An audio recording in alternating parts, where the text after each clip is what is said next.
राधे राधे जी, जय श्री कृष्णा। योगिनी एकादशी व्रत कथा। युधिष्ठिर ने पूछा, वासुदेव, आषाढ़ मास के कृष्ण पक्ष में जो एकादशी होती है उसका क्या नाम है? कृपया उसका वर्णन कीजिए। भगवान श्री कृष्ण बोले, नरश्रेष्ठ, आषाढ़ मास के कृष्ण पक्ष की एकादशी का नाम योगिनी है। यह बड़े बड़े पातकों का नाश करने वाली है। संसार सागर में डूबे हुए प्राणियों के लिए यह सनातन नौका के समान है। अलकापुरी के राजाधिराज कुबेर सदा भगवान शिव की भक्ति में तत्पर रहने वाले हैं।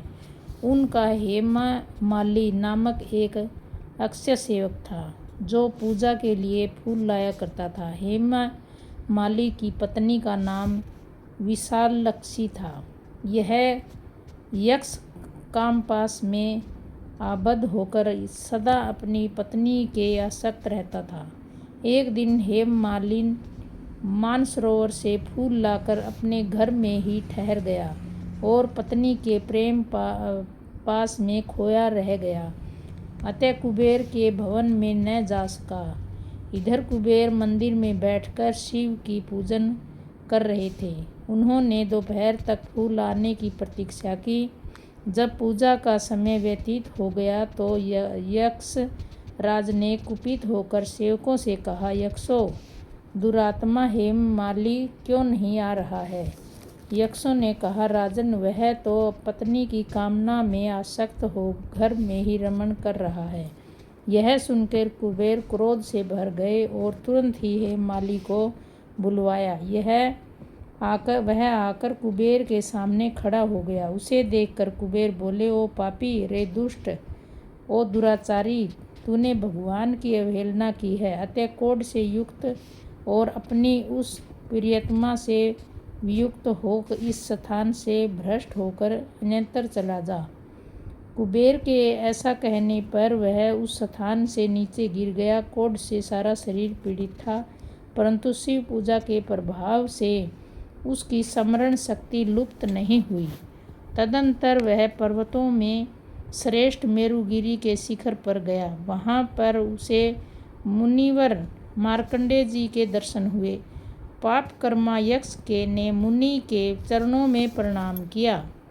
मुनिवर मार्कंडेय ने उसे भय से कांपते देख कहा, तुझे क्रोध के रोग से कैसे दबा लिया?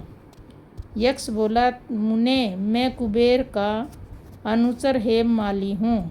मैं प्रतिदिन मानसरोवर से फूल लाकर शिव पूजा के समय कुबेर को दिया करता था। एक दिन पत्नी सहवास के सुख में फंस जाने के कारण मुझे समय का ज्ञान ही नहीं रहा। अतः राजाधिराज कुबेर ने कुपित होकर मुझे शाप दे दिया, जिससे मैं क्रोध से आक्रांत होकर अपनी प्रियतमा से बिछड़ गया। मुनि श्रेष्ठ, संतों का चित्त स्वभावतः परोपकार में लगा रहता है।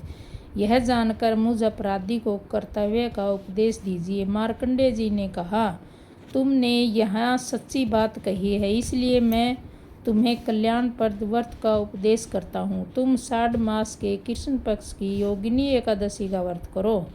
इस व्रत के पुण्य से तुम्हारा क्रोध निश्चय ही दूर हो जाएगा। भगवान श्री कृष्ण कहते हैं, राजन, मार्कंडेय जी के उपदेश से उसने योगिनी एकादशी का व्रत किया, जिससे उसका क्रोध दूर हो गया। उस उत्तम व्रत का अनुष्ठान करने पर वह पूर्ण रूप सुखी हो गया। नरश्रेष्ठ, यह योगिनी का व्रत ऐसा पुण्यदायी है कि 88,000 ब्राह्मणों को भोजन कराने से जो फल मिलता है वही फल योगिनी एकादशी का व्रत करने वाले मनुष्य को मिलता है। योगिनी महापापों को शांत करने वाली और महान पुण्य फल देने वाली है। इस महात्म्य को पढ़ने और सुनने से मनुष्य सब पापों से मुक्त हो जाता है। धन्यवाद।